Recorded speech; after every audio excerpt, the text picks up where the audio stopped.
जिस तरह आप जिक्र कर रहे हैं कि मतलब सारा सारा कुछ हमारे पास है, हम ठीक थे, ठीक चल रहे थे, तो फिर हम क्लोनाइज्ड कैसे हो गए?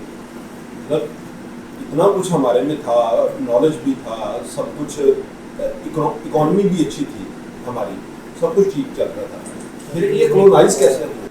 वो जो जो जिस इरा में वो थे वो थोड़ा सा हमसे आगे थे। यानी उन्होंने तोप का, आग का इस्तेमाल अच्छे तरीके से करना शुरू कर दिया। अभी आप देखिए किसकी गेम हो रही है, जंग में मिसाइलों की गेम हो रही है, खेल चल रहा है। तो मिसाइल किससे बने हुए हैं? आग लगती है ना जाकर, तो उन्होंने आग पर काबू पा लिया जल्दी। और चीज़ों को जो पूरा मगरब जो सोच रहा था, जो यानी कि 12वीं सदी में उन्होंने तराजम करके इल्मी रवैया इख्तियार किया, जो कि 12वीं सदी से पहले मुसलमानों का विरसा था। जाहिर बात ये तो किसी की मिरास नहीं ना इस तरह है कि मुसलमानों के पास ही रहेगी। जो गौर फिक्र करेगा, जो इल्मी मेयार को पूरा करेगा, जो इल्मी रवैये को इख्तियार करेगा, वो मेरा ख्याल है कामयाब भी होगा और वो लीड भी करेगा।